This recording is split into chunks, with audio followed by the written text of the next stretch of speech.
Good morning to all my friends and family, and welcome to Jim's 5am Club. Just got off the bus heading to work, and I thought we'd celebrate another opportunity to come together and deliver a Jim's 5am Club. I've got a book summary that I want to go through this morning. So what we'll do is we'll go on a bit of a walk and talk. Just let me pop my cap on, just to free my arms up, and we'll just head down to George Street and then walk down George Street. So I'm on Margaret Street here, and as you can see, it's quiet. It's early morning. It's Saturday, the beginning of the weekend,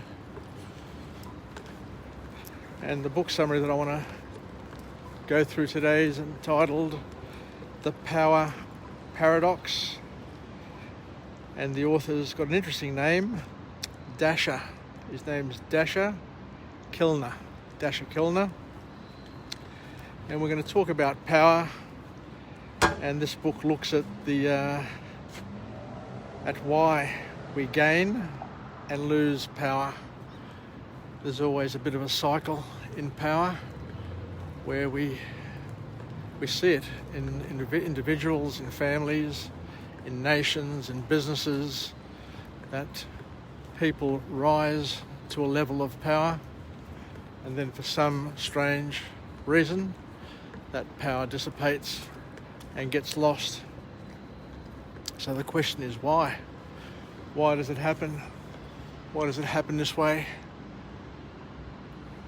So it's a mild morning, but the chances of rain today are very, very high once again. So I didn't ride my motorbike into the city this morning. I chose to catch the bus. But we're looking at a wet old day. And it's been a wet old summer this year, 2021. So what does this book have that we can learn from? So I guess the first point that the book talks about is the fact that power has a negative connotation. Just the word power in itself has a negative connotation, and that negative connotation has come up over the years because power seems to be associated with fraud, manipulation, and strategic manipulation. So over the years, a lot of people are very wary of power, and some people shy away from power because of those negative connotations. So you just need to understand that that power in itself is not bad, is not dangerous, it's not unsavory.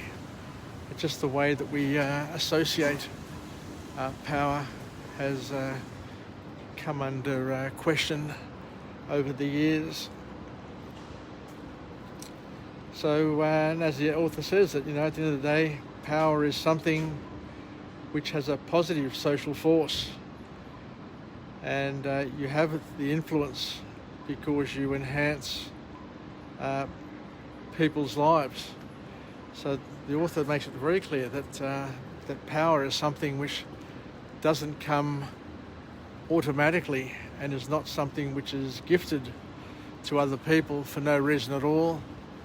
The reason you become powerful, or the reason that you receive power, is because of some important reason, that you've been able to enhance somebody's life, or a group's life, or society's life, and then you are gifted power in return. Because, as the author says and reminds us, that power comes from being socially useful, and it's important to understand that. And that, but the problem is that once people become powerful or assume power, then they start develop socially harmful behaviours. So power in itself, as we know, is intoxicating, and power goes to people's heads, and before you know it, the power starts bringing out the negative part of their character type, and develops and displays socially harmful behaviours. So the call to action from the author, from this book, is that we need to understand that when you're in a position and you're enjoying power, and the power comes to you because you've enhanced people's lives and you can add value, what happens is once you've assumed power, then people tend to change, and that change is a negative or an ugly change, and they look for more power and more influence, and we need to be able to manage that process so that once we have power, we don't destroy ourselves and those around us by letting it go to our heads. So the first point that comes from the author in this book is that power basically emerges naturally. Now, there's a natural emergence of power from a social context, and it's not forced, and it's not coerced. You don't coerce people into respecting you and gifting you power, but it's something that comes naturally. And you see it in families. You see it in the fact that the elder sibling within a family becomes powerful because they're older, they've got more experience, they know more, and they can add more value to their other siblings in their family.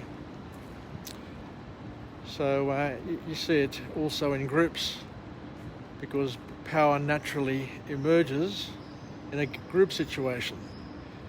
For example, you get a leaderless group, which you bring them together to solve a problem, regardless of what that problem is. And what you'll find is that power emerges naturally, and it comes from allowing others to freely express themselves. So a powerful individual in a group situation isn't the one who voices the greatest opinion, but interestingly enough, it's the person who allows others to voice their opinions freely, and by being in that situation, then the group will grant you the power to be the leader and to be the one who can help shape the group or manage that group situation. So the big lesson from this book is that in order to be powerful, you need to be adding value. You need to be creating value and adding value to those around you. So there's an action. There's a call to action. So the second point that comes from the book is that power comes from your ability to influence the life of others. We've talked about that, we've harped on it, we've expressed it, but unless you're helping others, unless you're contributing to others, then you're not going to be experiencing or indulging in the glory of power. So as the author says and alludes to, you don't need to assume power by force, but force naturally comes to those who are seen as being adding value. And power is a reward, is a gift that you received from helping others. So I think we talked about the other day that in order to live a purpose-driven life, you need to move away from being selfish and just looking at your own life and gaining your own, you're just focusing on your own selfish needs, and it's all about serving God and serving others. But as this book alludes to here, and the important lesson to gain from this is that you gain power by serving others. You gain power from serving God. And the social power that you gain is through the supporting and the help of others.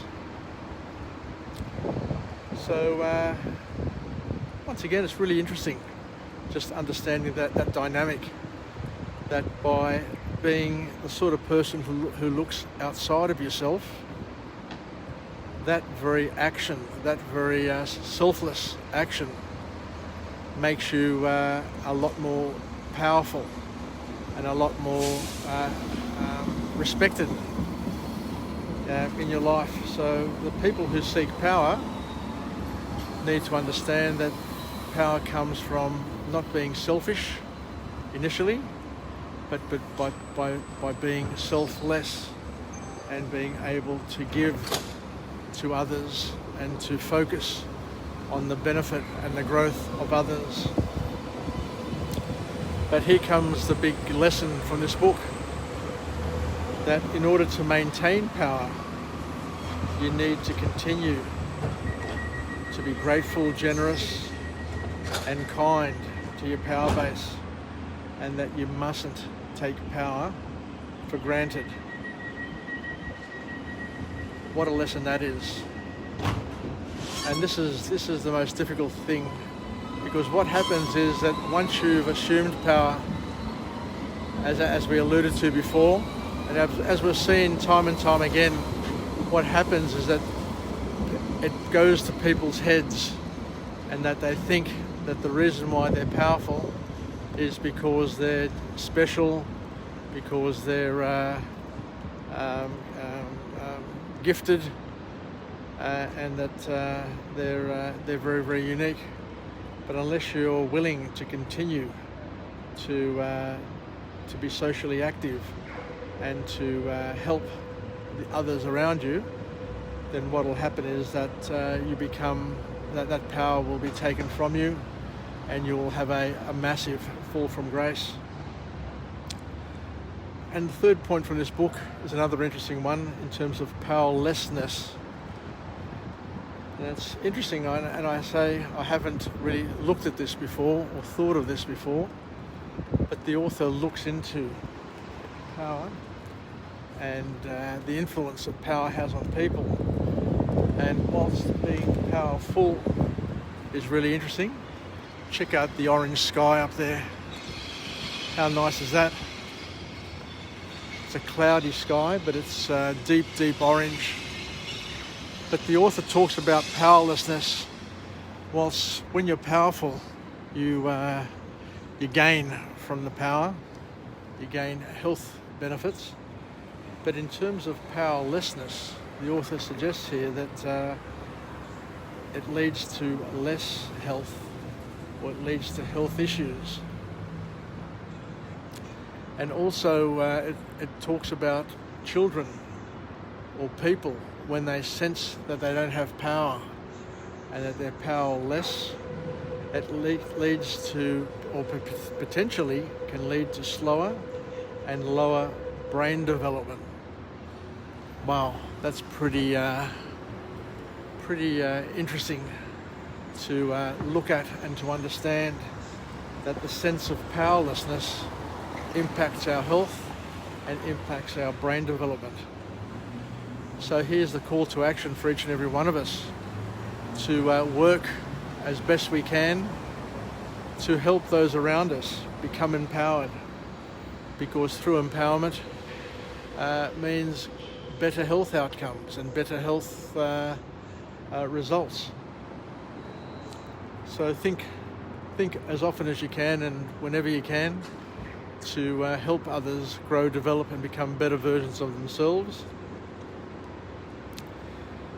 because it helps people. It's part of their evolution and part of helping people's self-esteem grow and develop. So I think we'll leave it there on this wonderful Saturday, where the sun is coming up, a day where there is cloud, it's going to rain, and the horizon is a beautiful orange.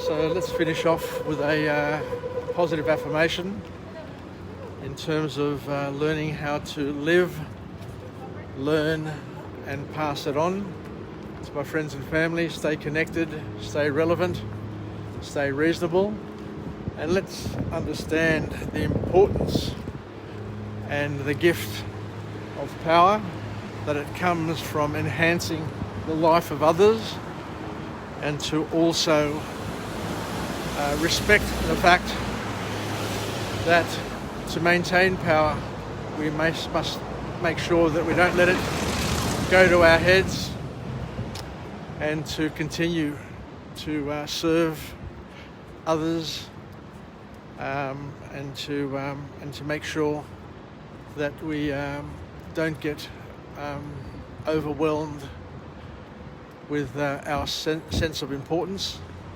and to be humble as leaders. Because leadership, as we know and as we learnt, is something that comes naturally, and it's gifted naturally, and it evolves naturally. But as easy as it comes naturally, it can disappear naturally as well. So thank you very much, and we'll say bye for now. Enjoy your Saturday, enjoy your weekend, and until I come to you again on another Jim's 5am Club, taleme. Pilakya, bye for now.